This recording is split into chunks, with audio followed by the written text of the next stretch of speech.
नूरसराय प्रखंड स्थित अजयपुर गांव के निजी सभागार में नालंदा विकास मोर्चा की ओर से देश के संविधान रचयिता डॉक्टर भीमराव अंबेडकर की 134वीं जयंती मोर्चा के अध्यक्ष कुशलेंद्र कुमार उर्फ छोटे मुखिया ने धूमधाम से मनाई। डॉक्टर भीमराव अंबेडकर की तस्वीर पर पुष्प अर्पित कर उन्हें याद किया गया। इस मौके पर उन्होंने कहा कि वर्तमान परिदृश्य को देखते हुए आगामी नालंदा लोकसभा में मोर्चा की राजनीतिक भूमिका पर विस्तृत चर्चाएं की गई तथा जिले के सभी 7 विधानसभा क्षेत्रों में मोर्चा के सशक्त बनाने की रणनीति बनाई गई। पत्रकार के द्वारा पूछे गए सवालों पर उन्होंने कहा कि नालंदा की जनता के लिए पार्टी एवं सिद्धांत से अलग हटकर हमने जनता का साथ दिया है। आज इस बैठक में जो जनता निर्णय करेगी कौशलेंद्र कुमार उर्फ छोटे मुखिया करेगा। अगर वह जनता चाहती है कि नालंदा लोकसभा से चुनाव लड़े तो मैं जनता का सम्मान करते हुए नालंदा लोकसभा से चुनाव लड़ने के लिए तैयार हूं। देश में जो संविधान का निर्माण हुआ था और संविधान निर्माता डॉक्टर भीमराव अंबेडकर जी का आज जयंती है। उन्हीं के लिखे हुए संविधान के अनुसार हमारा लोकतंत्र और प्रजातंत्र हिंदुस्तान में जिंदा और चलते हैं।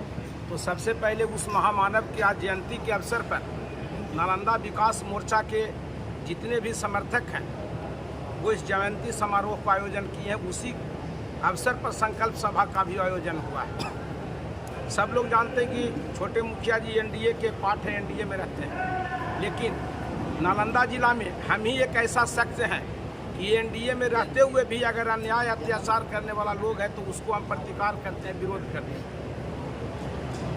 और आज चूँकि छठ पर्व का दिन है, दुर्गा पूजा का भी दिन है, 3 दिन के बाद रामनवमी है, इसीलिए जो कम समय में सूचना हमने पूरे जिला के अपने कार्यकर्ताओं, नालंदा विकास मोर्चा से जुड़े हुए लोगों, अपने शुभचिंतकों, अपने प्रियजनों, अपने छोटे भाई नौजवान साथियों को हमने सूचना दिया। लेकिन पर्व के रहने के कारण जो अपेक्षित संख्या होना चाहिए था वो संख्या नहीं आ सका।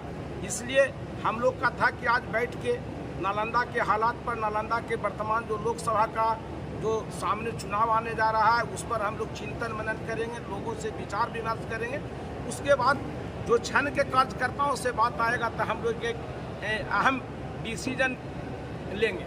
हाँ, नामांकन 7 तारीख से होना है। 30 तारीख तक वहाँ अपने कार्यकर्ताओं के और अपने पूरे जिला में घूम के पूरा है जो कि फीडबैक लेंगे कि नालंदा की जो वर्तमान राजनीतिक परिस्थिति है वो क्या है। यहाँ के लोग, यहाँ के नौजवान, यहाँ के किसान, यहाँ के मजदूर, यहाँ के बेरोजगार साथी वो कैसे चिंतन कर रहे हैं, कैसे मनन कर रहे हैं। कई वर्षों से जो राजनीतिक हालात है उसके हिसाब से वो चल रहे हैं और अब क्या सोचते हैं। तो जब हम फीडबैक ले लेंगे, लोगों से मिल लेंगे, मेरा कार्यकर्ता पूरे जिला का भ्रमण करके एक जो अगला बैठक हम करेंगे उसमें हम लोग एक निर्णय लेंगे कि हमको आगे की क्या रणनीति बनाना है।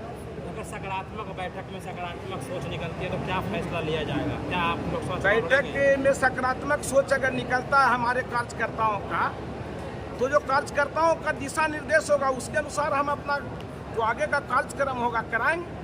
तो आप बीजेपी में हैं तो क्या बीजेपी के खिलाफ आप चुनाव लड़ेंगे निर्दलीय? देखिए, यहाँ बीजेपी के खिलाफ की बात नहीं है। ये हम तो बोले कि हम एनडीए में रहते हुए भी अगर कोई अत्याचार अन्याय करता है तो उसके विरुद्ध हम हमेशा खड़ा होते हैं। आप लोग देखे हैं यहाँ के कई लोग ऐसे लोग हैं जो भारतीय जनता पार्टी के कार्यकर्ताओं के साथ अन्याय अत्याचार करते हैं गठबंधन में रहते हुए, तो हमेशा हमने उनका प्रतिकार किया है।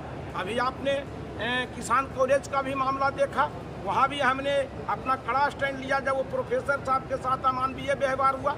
कभी भी नालंदा जिला में छोटे मुखिया ही एक ऐसा शख्स है सामाजिक जीवन में जो कि अन्याय को नहीं बर्दाश्त करता है और अन्याय का हम प्रतिकार करते हैं। तो आने वाला समय क्या माना जाए कि आप एनडीए के जो उम्मीदवार हैं आने वाला समय में मानिए कि जो मेरा कार्यकर्ता फैसला करेगा, जो नालंदा जिला में घूमने के बाद मेरे कार्यकर्ताओं का जो फीडबैक आएगा उसके अनुसार अगर कोई भी बड़ा कदम उठाना होगा तो मैं उठाऊंगा। चुनाव जो रहे पहले समाज है, जनता है, किसान है, बेरोजगार है और हमारा परिवार है।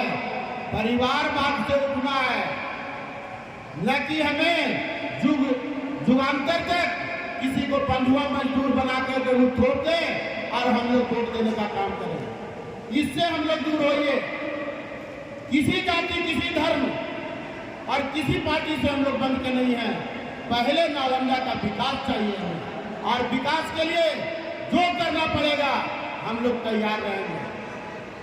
जिस तरह से हमारे स्वतंत्रता के लोग, स्वतंत्रता सेनानी कफन बांधकर आजादी के मैदान में कूदे थे, उस तरह से नालंदा को स्वतंत्र करने के लिए मैदान में हम लोग कूदे और नालंदा लोकसभा में एक नया इतिहास रचने का काम करें।